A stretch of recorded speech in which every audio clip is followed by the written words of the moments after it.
So you live long enough and you're going to come across a situation where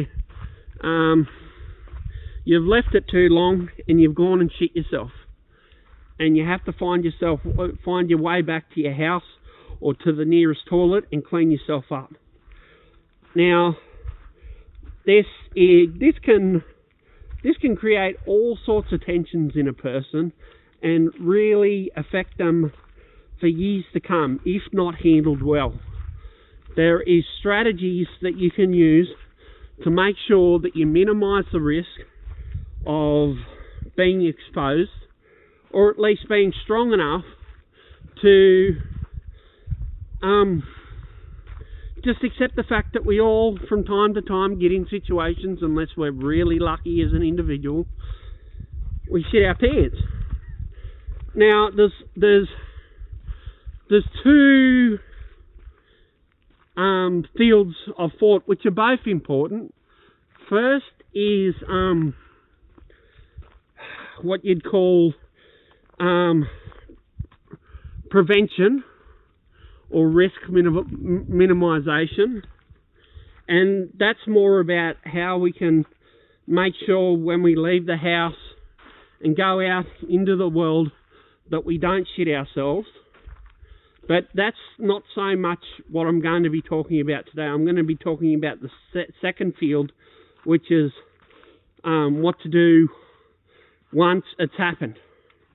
Once you have shit yourself. So you've gone through the process of, oh, am I going to make it? No, I'm not. And there it is. You've addled your duds and you've got a bag full of shit. Now, you can have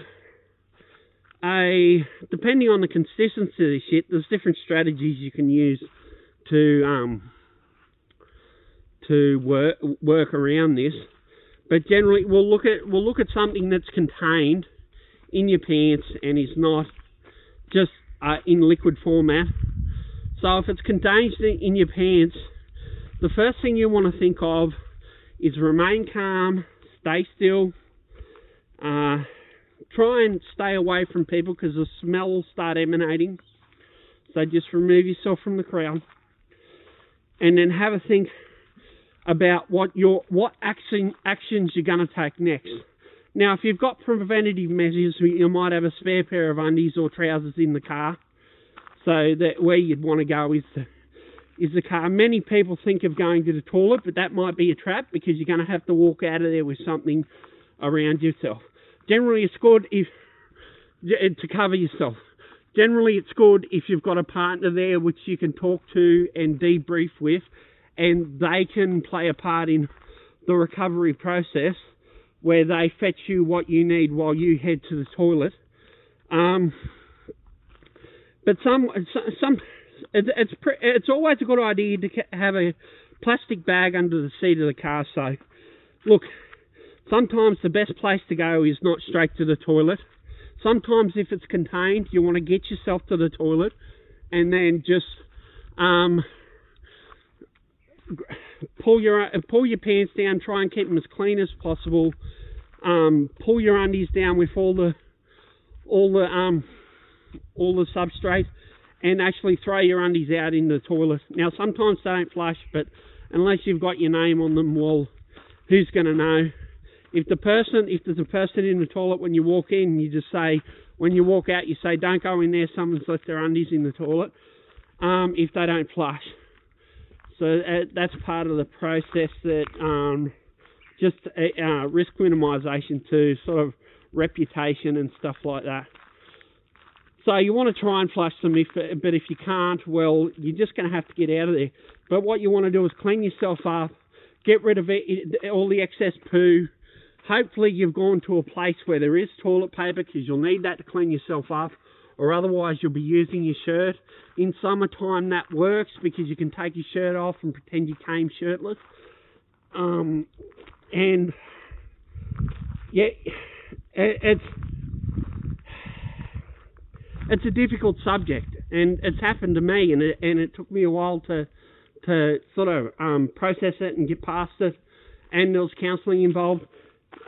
So that's why I'm talking about this today. So I'm sorry if I'm getting a bit emotional. And anyway, so you've got your duds off, you put your pants back on, you've gotten rid of your undies and the loaf, and you've cleaned yourself up the best you can. Get straight to the toilet. Now that's if it's contained. If it's not contained, you want to get straight to the car, or walk straight home. You don't want to go on a bus or a taxi. If you live too far away, call someone you trust and let them know, and tell them, bring a Hessian bag or something to sit on, or some sort of plastic bags knitted together in sort of a mesh to cover the area you'll be sitting on. But if you've got your own car, hopefully you brought a plastic bag under the seat, a couple of plastic bags, layer the seat. If you don't, just sit on the seat, clean it later. If you're smart, you buy a seat with a leather. You buy a car with a leather seat. Get home, get changed. Don't worry about the car. First thing, get cleaned up. Burn all the clothes. Burn all the evidence. You might need to go out to the car and clean up the seat while it's still wet and it hasn't dried in. So you might want to do that. So when you're parking, you got to think about exposure to neighbours and that sort of thing. So you want to park door into the front door or around the back. And don't say goodbye to anyone. Just go home and say, if people didn't know why you left, you just say you had some stomach problems, had to get home. Or if you want complete deniability, you say something came up. And yeah. So there's some of the strategies. There's some more complex strategies you can get into, but I want to keep it fairly simple today so you just know the basics of how to deal with this, because it will happen, and it can be not pretty. Before we go on, there's another strategy, and that's if you're strong enough in yourself and you realise that most people at some stage or another is going to shit themselves, you make a thing out of it. You actually create events around you shitting yourself, and you make a thing out of it. You make yourself the entertainer, the jester, something to point at. And as long as you're in on the joke, most people will come along with you.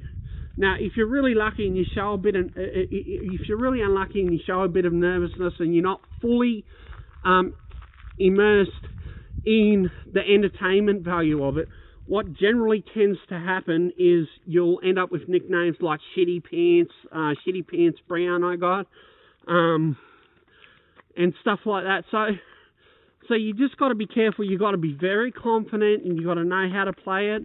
But download my PDF on how to do that, and I'll certainly help you out. And just be prepared for the day. With risk minimization, which there's information on that, and then if it does happen, because it will happen, how to go about dealing with it. But the thing is, keep calm, and you'll get through it. It'll be all right. If it turns out you need a bit of counselling, you need a bit of counselling. You just got to be open and honest, and let the counsellor know what's happened, and hopefully they're good enough, and they're good enough at their job that they'll take you through it in a way that you'll feel better about yourself, and you'll be able to move on, and you'll be able to be a stronger person because of it.